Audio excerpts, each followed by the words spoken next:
কাকসার গোপালপুরে তরুণী নার্সের রহস্যজনক মৃত্যু চাঞ্চল্য এলাকায়। পশ্চিম বর্ধমানে কাকসার গোপালপুরে এক তরুণী নার্সের রহস্যজনক মৃত্যুকে ঘিরে ব্যাপক চাঞ্চল্য ছড়িয়েছে। বুধবার রাতে একটি বহুতল আবাসনের নিচ থেকে উদ্ধার হয় মন্দিরা পাল বয়স 24-এর দেহ।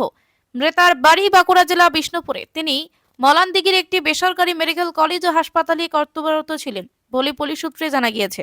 স্থানীয় সূত্রে খবর, বুধবার রাতে তার ডিউটিতে যাওয়ার কথা ছিল, কিন্তু সহকর্মীরা তাকে খুঁজে না পেয়ে পুলিশকে খবর দেন। পরে আবাসনের বাইরে থেকে তার দেহ উদ্ধার করে পুলিশ। ঘটনাস্থলে পৌঁছায় বিশাল পুলিশ বাহিনী। দেহ উদ্ধার করে ময়না তদন্তের জন্য পাঠানো হয়েছে দুর্গাপুর মহকুমা হাসপাতালে। প্রাথমিকভাবে অনুমান, বহুতল আবাসন থেকে পড়ে মৃত্যু হয়েছে ওই নার্সের। তবে এটি আত্মহত্যা, দুর্ঘটনা নাকি এর পেছনে রয়েছে অন্য কোনো কারণ, তা নিয়ে ধোঁয়াশা তৈরি হয়েছে। ইতিমধ্যে তদন্ত শুরু করেছে পুলিশ। আবাসনে সিসিটিভি ফুটেজ খতিয়ে দেখা হচ্ছে এবং বাসিন্দা ও সহকর্মীদের জিজ্ঞাসাবাদ করা হচ্ছে। ঘটনায় শোকের ছায়া নেমে এসেছে মৃতার বিষ্ণুপুরের বাড়িতে। মৃতার বাবা মনতোষ বন্দ্যোপাধ্যায়ের অভিযোগ, এটা স্বাভাবিক মৃত্যু নয়, অস্বাভাবিক মৃত্যু। ঘটনার সঠিক তদন্ত হওয়া উচিত। হাসপাতালের assistant super doctor Rajashree Gupta বলেন, অত্যন্ত দুঃখজনক ঘটনা। আমরা পুলিশকে সব তথ্য দিয়েছি। কি কারণে মৃত্যু হয়েছে তা পুলিশ তদন্ত করে দেখছে। আমরা আমাদেরকে প্রথমে জানানো হয় যে একটা আপনারা তাড়াতাড়ি আসুন, আমাদের পেশেন্ট ভর্তি আছে, হসপিটালে ভর্তি আছে। কি হয়েছে কিছু জানাই না কিছু জানাইনি। কি সন্দেহ করছে? আমরা তদন্ত চাই, পুরো তদন্ত। হাসি খুশি মেয়েটা কিভাবে চলে গেল সেটা আমরা দেখতে চাই। পুরো তদন্ত, পুলিশের সহযোগিতা চাই এবং পূর্ণাঙ্গ তদন্ত চাই। আমাদের লাস্ট কথা হয়েছিল পরশুদিন সন্ধ্যায়। স্বাভাবিক ছিল কথাবার্তা? হ্যাঁ, স্বাভাবিক কথাবার্তা ছিল। না কোনো কিছু জানাইনি। কোনো সমস্যা কারোর সাথে কিছু? না কোনো সমস্যা ছিল না। সহকর্মী সহপাঠী কারোর সাথে কোনো সমস্যা? না সহপাঠীর সঙ্গেও এখনো পর্যন্ত কোনো কথা হয়নি। তাদের ফোন বন্ধ আছে। কলেজ কর্তৃপক্ষ একবারই ওই ফোনে যোগাযোগ করেছিল, তারপর আর জানিনি। কালকে সেই সন্ধ্যাবেলায় জানিয়েছিল আমাদেরকে। না আজকে কোনো ধরনের ফোন করেনি। স্পটে কি দেখলেন, কি মনে হচ্ছে? স্পটের জায়গা ঘেরা দেওয়া আছে। এবার স্পটে দেখে কি করে বুঝবো বলুন, কিভাবে হয়েছে না হয়েছে সেটা তদন্ত করেই বুঝতে পারে। এবার পুলিশ তদন্ত করুক, আমরা চাই পূর্ণ তদন্ত হোক। আত্মহত্যার ঘটনা কি মনে হচ্ছে? না, আত্মহত্যা করতে যাবে কেন? আত্মহত্যা করবে কেন? হ্যাঁ, যে পরশুদিন হাসি খুশি ভাবে কথা বলেছে সবারই সাথে, কিভাবে আত্মহত্যা হয়? সন্দেহ বলতে আমরা তদন্ত চাই। তদন্ত হলেই তো বুঝতে পারা যাবে পুরো কেস কি আছে না আছে। হ্যাঁ, অভিযোগ করেছেন? না, অভিযোগ আমাদের পুলিশ আমাদেরকে খবর দিয়েছে, এবার অভিযোগ জানাতে হবে। আপনি বলছিলেন দুদিন আগেও রিল বানিয়েছে, হাসি খুশি ছিল। না সেটা তো যখন বাড়িতে যেত হাসি খুশি সবারই সাথেই মেলামেশা করতো। মানে কাজের ক্ষেত্রে কি কোনো সমস্যা? কাজের ক্ষেত্রে কোনো সমস্যা ছিল বলে বলেনি। কি নাম আপনার? আমার নাম মনতোষ ব্যানার্জি, আমি ওর মামা হচ্ছি। দেখেছি এখানে মেয়েটা পড়ে আছে। পুলিশ এসে তার অ্যাম্বুলেন্স থেকে একটা স্ট্রেচার নিয়ে তুলে নিয়ে গেল। বডি পুরো একদম ভেঙে গেছে, কোনো রক্ত বেরোয়নি? কোনো রক্ত বের হয়নি। কি মনে হচ্ছে কততলা? ও টপ থেকেই দিয়েছে, কারণ এখানে 8তলা কোনো ফাঁকা জায়গা নেই, পুরো গ্রিল দেওয়া রয়েছে। ওই কি মনে হচ্ছে আত্মহত্যা বা কেউ ফেলেছে এরকম কিছু? না সেটা তো বলতে পারবো না, দেখিও নেই। তবে এটা একটা মর্মান্তিক ঘটনা। মর্মান্তিক ঘটনা আমাদের এই এলাকায় এই প্রথম হলো। কোনো বেসরকারি কলেজের ছিল? হ্যাঁ, শুনেছি যে সমকাল কোনো নার্স ফার্স বা হসপিটালের সার্ভিস করতে। আপনার নাম? সুব্রত মণ্ডল। কিরকম বয়স হবে? বয়স 22 থেকে 24। বলছি আপনারা কি দেখলেন প্রথমে, ফার্স্টে কি দেখলেন?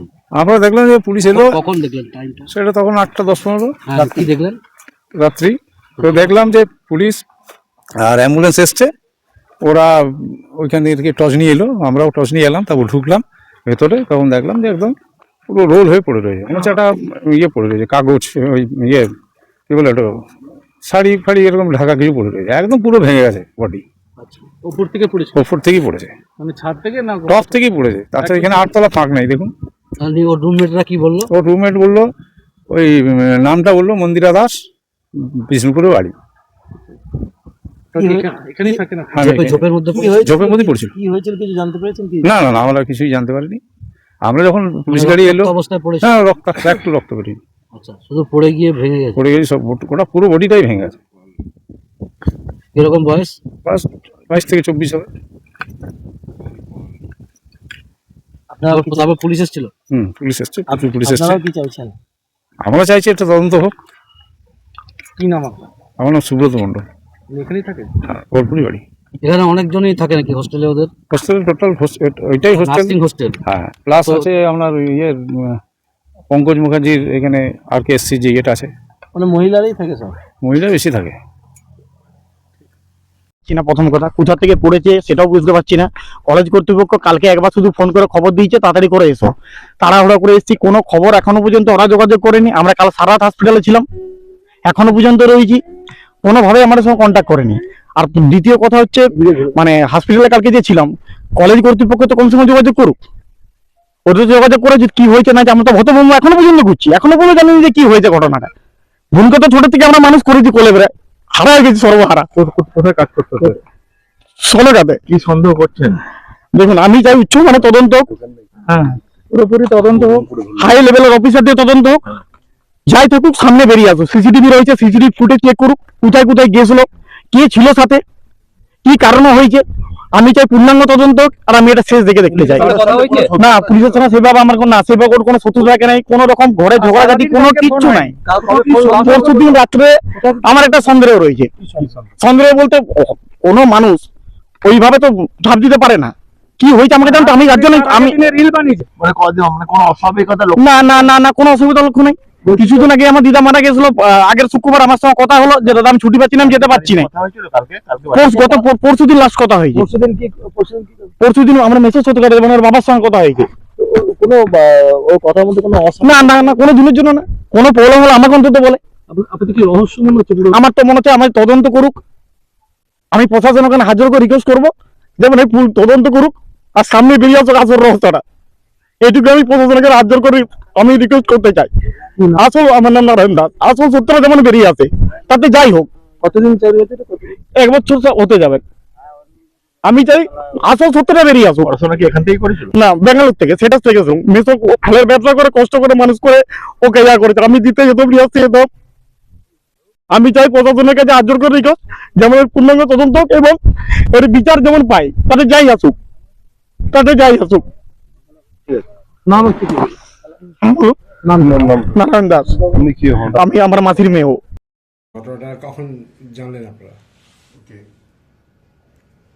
11ই ফেব্রুয়ারি 2026-এ আমাদের মলান দিঘির Sriramakrishna institute of medical sciences and Sanaka হসপিটালসের কর্মরত একজন স্টাফ নার্স একটা আনফরচুনেট ঘটনা ঘটে।